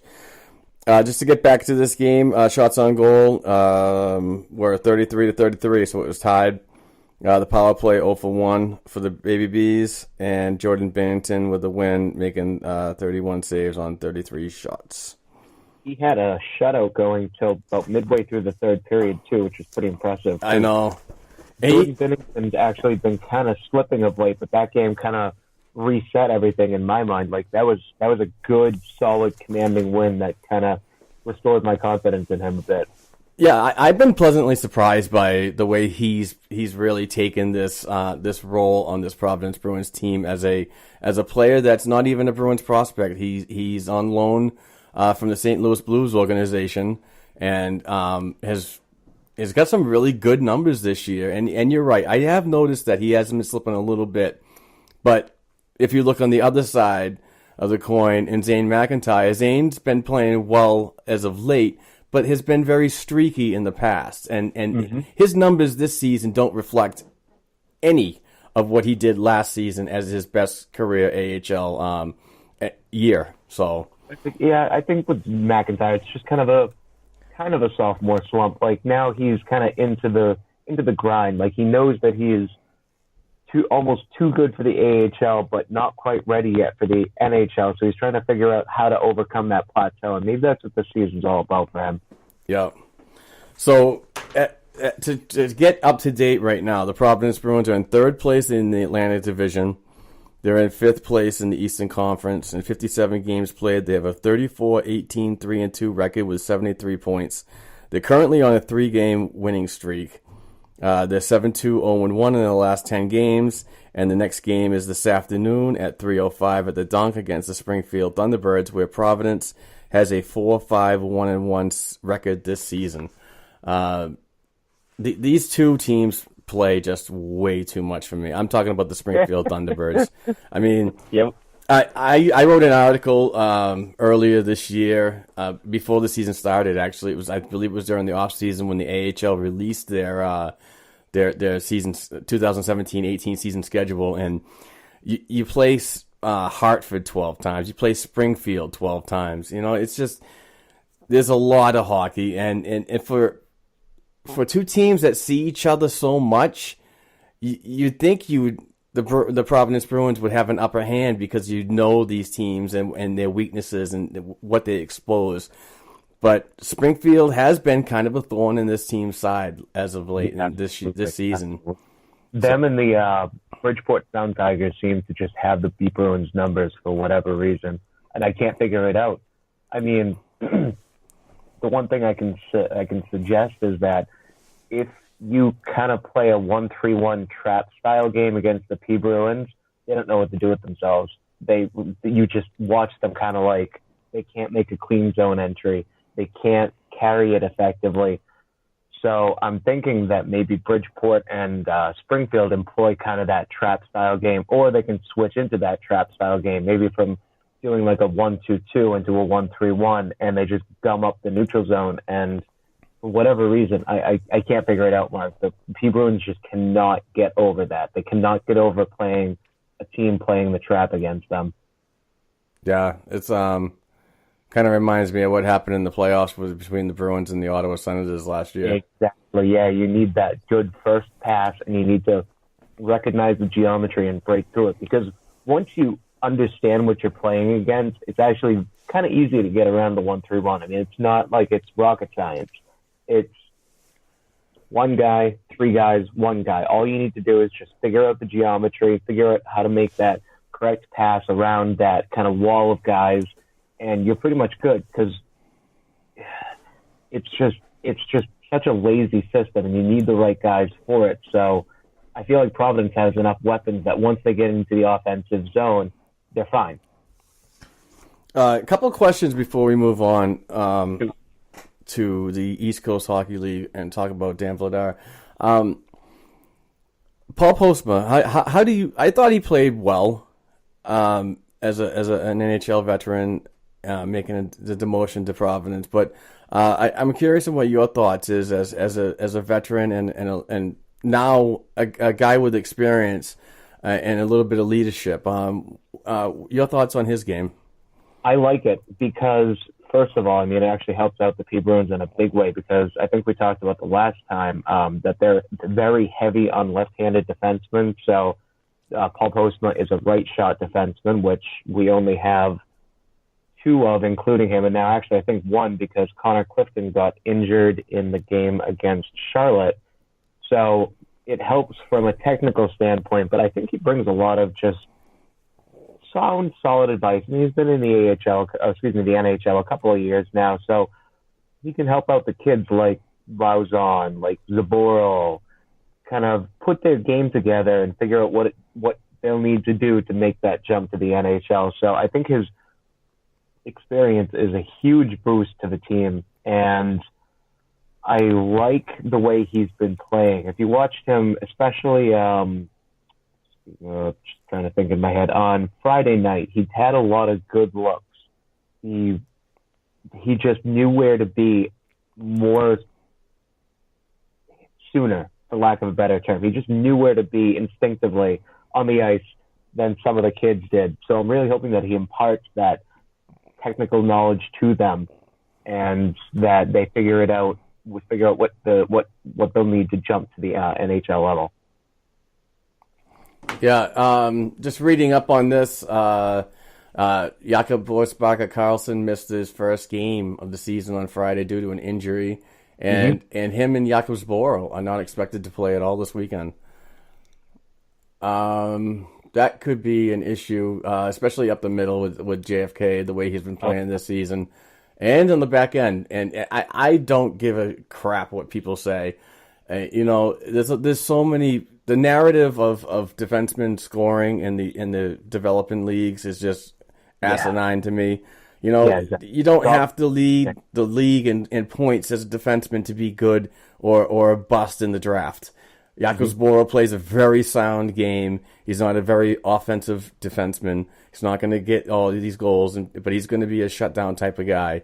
And I know that people jump on to I happen to like the plus-minus stat, and he is third among rookie defensemen in the league this season, I believe with a plus 16 or 17 or even higher.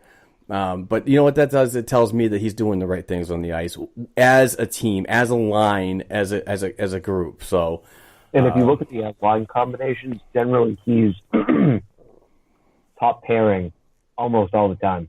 Yeah. So I mean, is he playing against the top line, but he still has that good plus minus, suggesting that he's generating more for the team than he is being a liability on the ice. Yeah, and as a developing defenseman, he's gaining a lot of trust from his head coach Jay Leach, and that's something to be noticed. I mean, my suggestion is stop looking at the stats and start watching the games. It's only $7.99 to watch every game. I know it's a little expensive, but if you want to properly evaluate, you need to freaking see these kids play, and exactly. So, or you can watch him play on the power play, because that happened once. Or twice, or a couple of times. That was a real funny look. I was like, is that Zaboral lining up on left wing on the power play? What's going on here? Yeah, that was an interesting one. All right, What else did I have? Oh, you know what? This is kind of a hot topic between the main show and some Bruins fans, but Ryan Donato.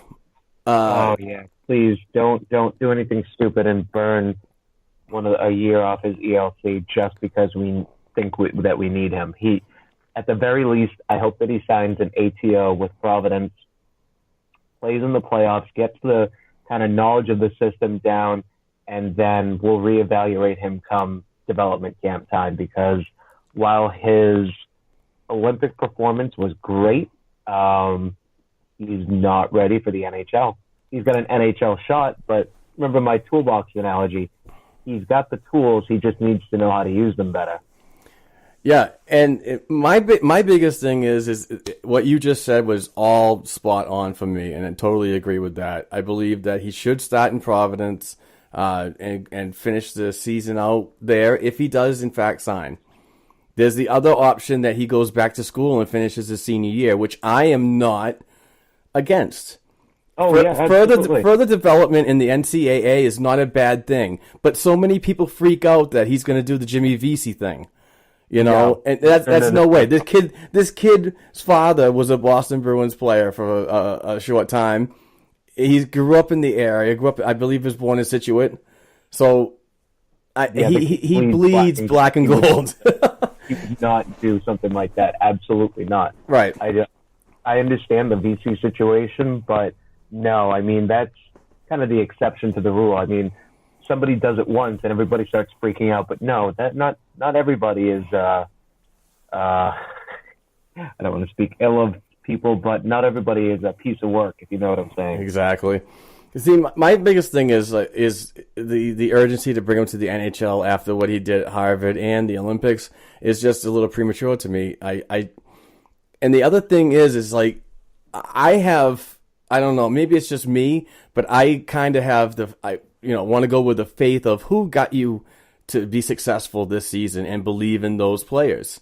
Mm-hmm. For the remainder of the under 20 games remaining in this 2017-18 season, and I think it would send a really bad message to a player that's going to sit.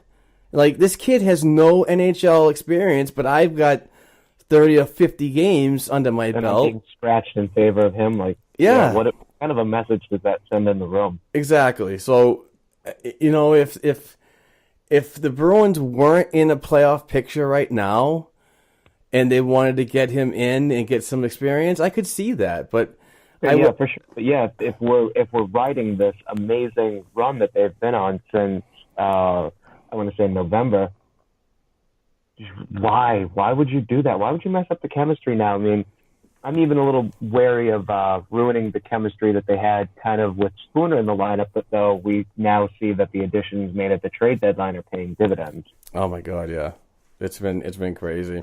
And good on Spooner. Good on Spooner to go to the New York and be positive about that and play the way he plays. Maybe a new scenery is just what he needed, because he's got it. Yeah. I think he's got like 6 points in 3 games. Oh yeah, maybe even more. So I mean, good for him. And the thing is, what he's doing is he's probably playing. I think I mentioned this last week. He's playing himself into a raise. Yeah. Which is great. I mean, good for you, Spooner. You're doing what you need to do to succeed in the league, and I wish him all the best in the Rangers system. Like, I hope that he absolutely flourishes and figures everything out. And I wish. I have nothing but good things to say about Ryan Spooner. But just like you said, he's playing himself into a raise in New York. But in that situation, and the way he's playing, might not be affordable to the Bruins and their strict cap, which they're always pretty much up against the ceiling. You know, exactly. I don't think they could have re-signed him with the plans that they want to do, especially if they're trying to. You know, I mean, obviously the trade was happened. You know, but you get Rick Nash now. Now that you have him and you want to re-sign him, a player like Spooner is now expendable, which obviously he is because of the trade happened. So, Exactly. Yeah, I think the last time we met, I said Riley Nash and Spooner are playing themselves into big raises, and we're starting to see that kind of absolutely. Yeah, good call on you. Moving to the East Coast Hockey League, the Atlanta Gladiators, Bruins prospect goaltender Dan Vladar has been struggling lately, and has got an 0-4 record in his last 4 starts. In those 4 games, he's given up 11 goals and has a 3.31 goals against average and a .909 save percentage. The third-round selection of the Bees in 2015 has a record of 14, 16, and 1 with a .299 goals against and a .910 save percentage. The Glads are in the middle of the South Division with a 27-31-2 record with 57 points and 9th in the Eastern Conference, currently out of the playoff picture. Now, you've seen Vladar play when he's been called up. And, that I was going to bring that up. I'm not worried at all about him because when he came up to play for Providence, I have his stats in front of me. This season, he has a 1.46 goals against average and a .949 save percentage. So, and he's unbeaten. I think it's a product of him just being in not exactly the best of circumstances. I mean, let's face it, the East Coast Hockey League is nowhere near the AHL and even more removed from the NHL. So I think it's just the quality of players that he's with at the moment that's making his stats look worse than they actually are. Because if you watch, like you said, you got to watch the kids to see how they do. And when he's in Providence, this guy is amazing. He's explosive, absolutely explosive in the net. I mean, you watch him make saves that he has no business making, and it's just amazing when he has a competent defense in front of him. I think it's just unfortunately, a product of the environment right now. Yeah. So I'm really looking forward to him coming up to the AHL, hopefully at some point in the near future, and so that he doesn't have to be around the ECHL scrubs anymore. What Dan Vladar is doing down in Atlanta is he's getting a ton of shots. I mean, exactly. and believe it or not, put his stats away, as you know. But to the listeners out there that think that he, is not a future, he is. He's got great attributes. He works hard, but he's getting the pucks that he needs to see at a regular basis, and he thrives when he gets called up with a better structured team like the Providence Bruins. And if I'm not mistaken, if you look at those stats in front of you, is he unbeaten in the AHL? Or does he have one loss? Unfortunately, Elite Prospects does not tell me about what his win-loss record is right now. I could be wrong, but if I am, reach out to at Black and Gold 277 and give me hell. But I think he's unbeaten. I think he might have a 4-0-2 record or something like that. But his numbers are great, and you could definitely see he plays so much better when he's got better quality guys in front of him that support. So, if you look at Dan Vladar, he's a very tall, lanky sort of guy, and you'd think that's not a hockey player. But when he gets in net, he takes up so much of it, Mark. I mean, it's amazing how much of the net he actually takes up. And then his limbs are absolutely, like I said, explosive. There's no other real term for that. He just, his glove hand comes out, his blocker comes out, stick work, everything is just so explosive about him. I love his dynamic style of play. Yeah, I especially enjoy. I do watch some East Coast Hockey League games, not as much as I do the Providence Bruins. But I do try to keep up on him and try to properly evaluate or give a proper evaluation to folks that ask on the regular. But I like the way he moves. I think that he works very well with a goaltending coach like Bob Asenza. And I go to a lot of development camps. As you know, I base my summer vacations around the 4-day event, and I'm there every day. So it's That's exciting to watch the young kids. You should make the trip up sometime. Oh, absolutely, I will. In fact, this year I'm definitely planning a small vacation around then as well, so I'll probably see you there. Oh man, that'd be great to hook up because I'm there. I kind of reserve a table with the great people at the Warrior Ice Arena, so they've always accommodated me very well for the last 2 times I've been there. I've been there for a NHL camp and then development camp, and then before that it was at that old house in Wilmington. That was so. Yeah, it was so old and cold, and I mean, it could be 100 degrees outside in July and like minus 30 in the rink, and it was just. Yep. And you see people like Joe Haggerty walking around in shorts and in sandals. I'm like, oh my god. That's he's crazy. Yeah, exactly. Getting back to Dan Vladar. Oh, I'm done with that. Oh, sorry. I figured I thought that I interrupted you by accident. Nope.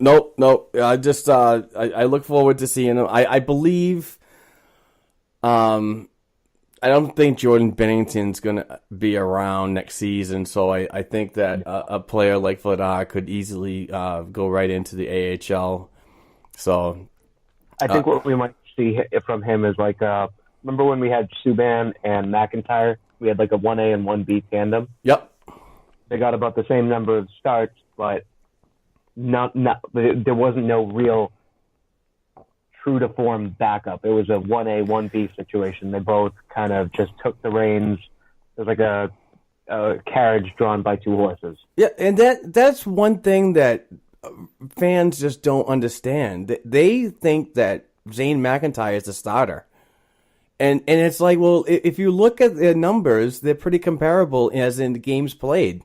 Mm-hmm. And people say, no, you're wrong. And I'm like, well, wait a minute. Of course I'm not wrong, because if you look at the schedule, the AHL predominantly operates on a 3-day weekend. Friday night, Saturday night, Sunday afternoon, Sunday night, whatever. You don't want to start a goaltender all 3 of those games. Even though you have a week break, a guy like that can get very tired. So, like, from my experience in watching, I've noticed that Zane gets a Friday night, Binnington gets a Saturday, and Zane gets a Sunday. So you got to break it up. So, yes, there is a 1A and 1B scenario. So, folks out there that think, like, Zane's getting all these games, you just got to read up a little bit more on what's going on in the A. Though sometimes it seems like, they're close. Like, I think Binnington would be more of a conventional backup, though you're right, the games are very much so close. So it's close, but yeah, I could really see them next year doing more of a tandem like they did with Subban and McIntyre in the past year. In fact, you know what? I think that actually might have helped out McIntyre's transition, having a Subban there, because it maybe took a lot of the pressure off, whereas this season we're kind of noticing maybe McIntyre thinking that, oh, I'm the guy, so I really got to show off, I got to prove my worth, and maybe he's just got a little bit more of the pressure. So having Vladar there might take some of the pressure off of him, and he knows he can relax. Absolutely. One goaltender that, actually, we'll talk about it in a minute, but jump into the Ontario Hockey League with the Oshawa Generals. Bruins' second-round pick in 2017, Jack Studnicka, leads the Generals team in points with 16 goals, 46 assists, and 62 points, but has gone pointless in his last 2 games after having a point in his previous 5 games. I like Jack's game. He plays up the middle, a top-line center. Really focused individual, and obviously having a career year in the OHL. So a fun guy to watch. Yeah, I've paid for like a couple of OHL games here and there. I used to know of a way to perhaps totally legally stream them, but now I have to pay for them. Yeah. But yeah, watching him is incredible. He's going to be he kind of reminds me of Spooner in a way. Yep. He's just got that very smooth skating, kind of a playmaking, a scoring playmaker type of guy. He's incredible. I really like Captain Jack. And Captain Jack, I love it. I like the comparison that you made to Spooner, but he's a grittier Spooner. He's a guy that can get into those dirty areas and be very successful with the puck. And his puck possession is outstanding, in my opinion. So I look forward to seeing him. I don't think he's going to make a complete jump to the NHL.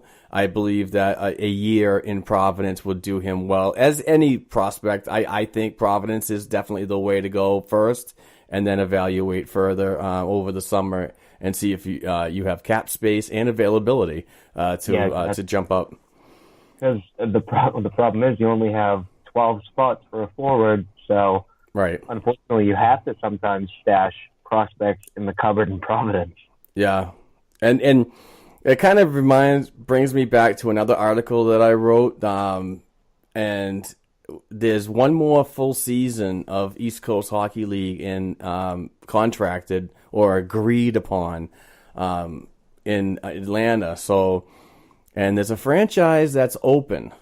The Maine Mariners in Portland, Maine. Yeah. And I wrote an article about that and the ties to the old Maine Mariners team back in the day and everything going on. And the other thing is the proximity. I mean, Atlanta to Boston's only a 3-hour flight, but Portland to Boston's only a 2.5-hour ride. So I think it would make sense to keep teams closer. I, for one, thought Worcester was going to be the stop for that. And you're right, exactly. And that was heavily rumored because the owner of the Worcester Railers is a season ticket holder for years. He grew up in the at the Essex County area, I believe, and has ties to the Boston Bruins. Not close ties, but they know who he is as a businessman. I actually thought that Worcester would have been a stop for the East Coast Hockey League and the Providence Bruins premier AA affiliate, but I think I have a strong belief that Portland is going to be affiliated. Now, from the people I talked to is Daniel Briere, which is the team's president and CEO, I believe. I could be wrong on that. Daniel Briere that used to play in the NHL? Yep. And in the Buffalo Sabres and the Philadelphia Flyers. Yep. He mentioned that the team is willing to go without an affiliation for 1 year. So if you put 2 and 2 together, Josh, what does that tell you? It tells you. It tells hard on for getting that whole collaboration thing going. Yeah, it tells me that okay, they're willing to keep their agreement in Atlanta for the next season, while the main team goes unaffiliated, and then after that, I think it's going to happen. So we'll see what happens, but. Going back to the Oshawa Generals, there's another prospect that plays for them, and that's Kyle Keyser. And Bruins goaltender had a 5-game winning streak snapped last night when he gave up a 4-goal effort to the Hamilton Bulldogs. Keyser is 25-12-2 with a 3.05 goals against average and a 9.08 save percentage. And another one, don't look at those stats and judge. This kid is so good. He positions himself so well. He reads the puck. He reads the play coming into the zone. I just think that, and he was a free agent signing. He was not a Bruins draft pick. So exactly, he actually during there was a couple of prospect games they played out in Buffalo where Keyser was introduced or was actually invited, I should say. He was invited to go play with the Bruins as kind of like a trial basis. And then when Subban was picked up by the Vegas Golden Knights, they immediately signed Keyser because of his performance against some of the teams that they played against in that kind of prospect series of games out in Buffalo. Yeah, and he was he was a Bruins rookie camp invite. Right. So yeah, that had some ties. And I thought when I saw him there, I thought he was outstanding. I thought he really should. I thought he worked well with goaltending coach Bob Essenza and new coach Mike Dunham. So that's done. NCAA playoffs. Now this is where I had a hard time this morning. The website that I use is just really slow, and I think that, like what we talked about off air, they might be updating last night's and this weekend's information. So, University of Maine goaltender, and I'm really high on this kid. Bruins prospect goaltender Jeremy Swayman had an outstanding opening round of the Hockey East playoffs, sweeping the best of 3 games against the cross-border rival, the University of New Hampshire Wildcats. Swayman made 53 saves in 2 appearances and looked to continue his strong play in the net as the Black Bears prepare for the Hockey East quarterfinals in Boston. And somebody on Twitter just updated me. His name is Sam. Replied, actually, they have one more stop before Boston, and that's Providence College. So, Sam, thank you very much for that. No, I think it's Providence College. Yeah. Oh, okay. Yeah, in fact, that I think I know exactly who just might have talked or tweeted at you. He's probably going to come down to Providence, and actually a bunch of friends of mine and I are going to go to Providence to watch them next. I think it's either Saturday or Sunday. I'm not sure exactly which day, but yeah, I'm looking forward to that game. Oh, no way. That's awesome, man.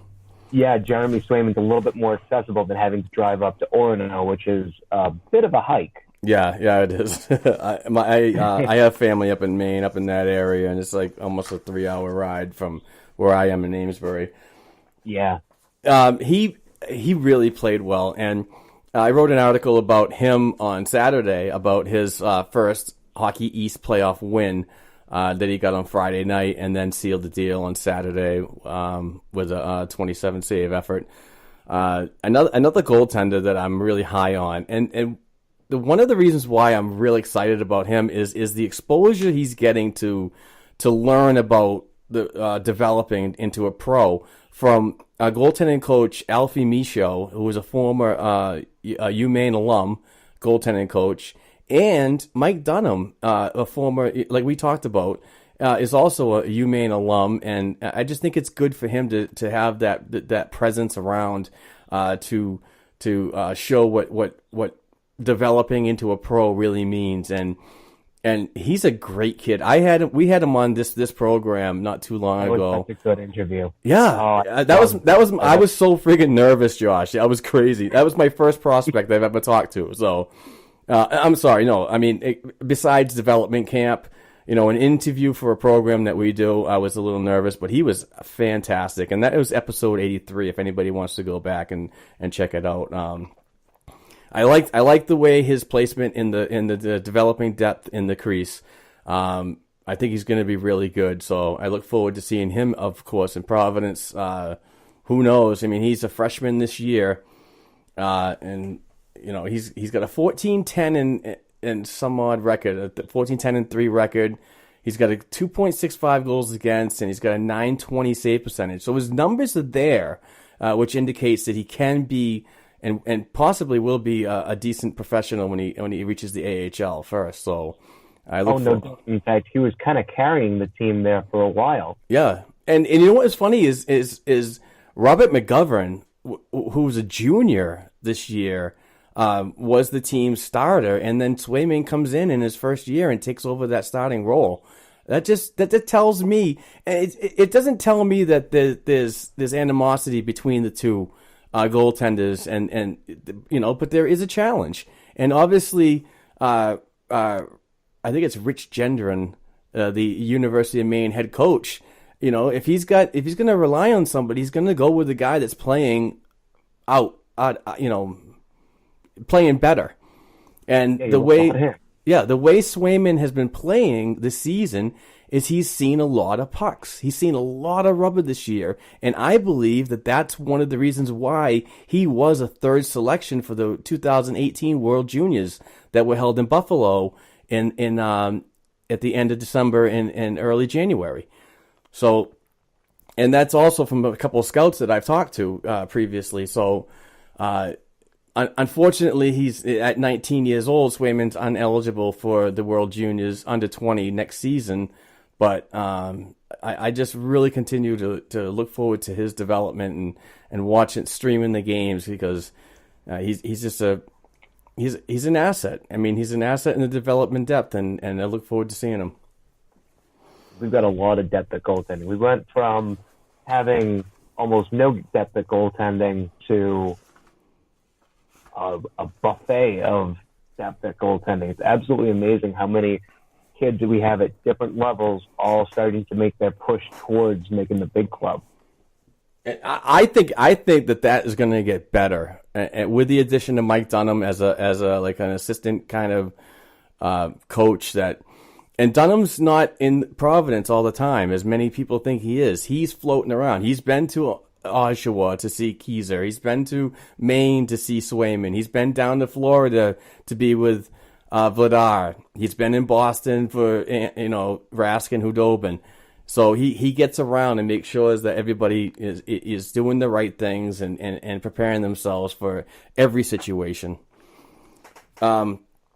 But sticking with the NCAA playoffs, I was kind of sad to see that University of Wisconsin Badgers and Bruins prospects Trent Frederick and Cameron Hughes early exits. They were swept in the 3-game series in the Big Ten playoffs. It was too bad because Trent Frederick had a great game last night, and I think he had a couple assists on Friday night. So he was really putting his individual effort to try to make this a better series, and so was Cameron Hughes. But to end the year, Trent Frederick appeared in 36 games, and he had 17 goals, 15 assists, 32 points. From the people I've talked to, like Steve Cornianos, the draft analyst, and a couple other folks that are really close to prospects, NHL release. This kid's shot is just amazing. And I know that you've liked a couple of the videos that I posted last night on his 2 goals. They were just snipes. Absolutely. He's got all the tools in the tool bag, like you would say. Where you could really, really see that, and you could see it 4 times over, is the bronze medal game of the World Juniors, where he basically carried the U.S. to the bronze medal. Yeah, with a 4-goal effort. Exactly. Yeah, that was great to see, and you know what, bronze medal is nothing to knock. You know what I mean? They play hard to get it, so. Yeah. Exactly. You've got a lot of good teams vying for only 3 levels of medals, so. That is absolutely not a knock on them. In fact, this is the first time that the U.S. team has medaled in 3 consecutive World Juniors, I believe. Yeah, great stat, man. That's why I have you on, my friend. But Trent Frederick, he just finished his sophomore year, so I expect him to play another season for the Badgers, or there is speculation that he could sign and be with Providence as early as the start of next season. Your thoughts on that? I would love to see Trent Frederick in Providence. He, for some reason, I actually put him a little bit closer to the big club than I do Ryan Donato. I don't know why, but just something about Trent Frederick says that he's more mature and he's got more poise. He's more ready to join the big club than he would Ryan Donato. So I'm kind of wondering why people are like hyper focusing on Ryan Donato when they really should be looking at Frederick, because Frederick's got the frame, he's got the skating ability, he's got the shot, he's got the, like you said, the NHL release. He's got a more complete package right now, and he's one of those guys who maybe needs, like Danton Heinen, he'll get a cup of coffee at the NHL, he'll go back to Providence for a while, work on his game, and we'll see him back up maybe in a year or 2. And to end our conversation, and I really appreciate your time today, Josh, is Cameron Hughes. He played 37 games for the Wisconsin Badgers. He had 8 goals, 14 assists, 22 points.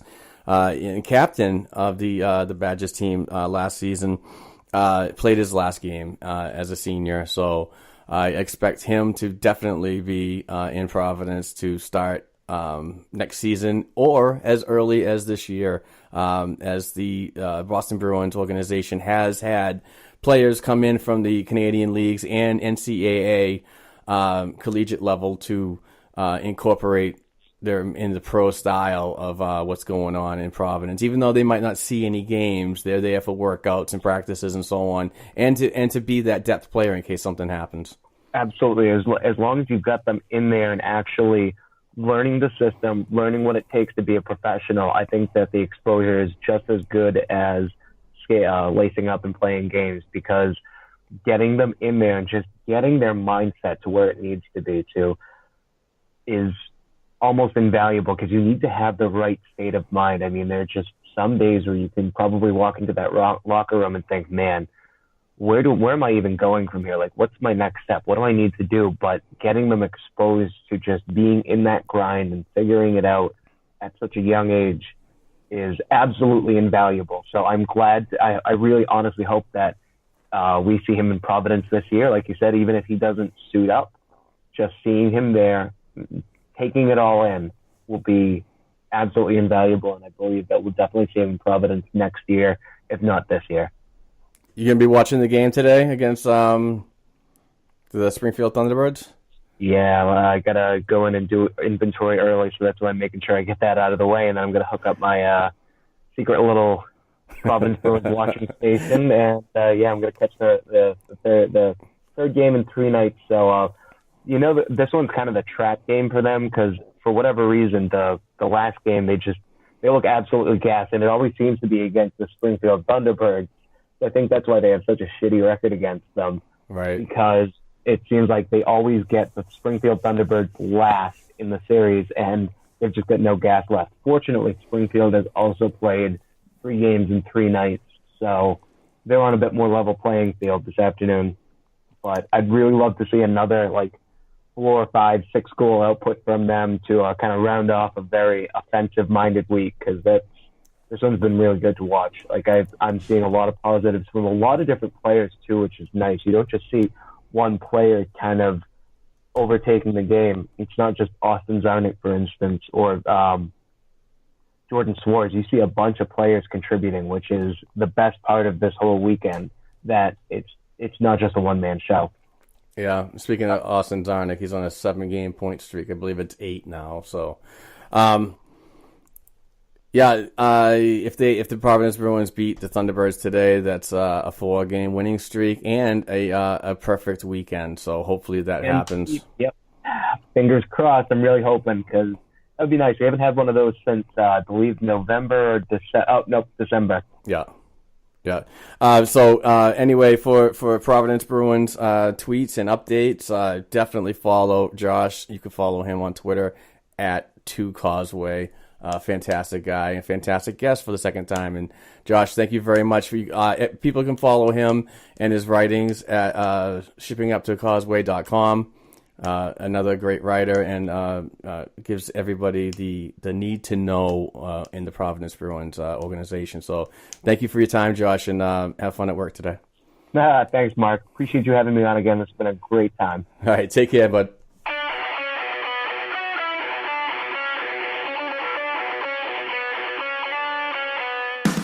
Thanks for tuning in to this week's show. You can follow the guys on Twitter at blackandgold277, at Court Lalonde, and at Rob40 Bruins. You can also send us an email to the show's account at blackandgoldhockeyblog@gmail.com.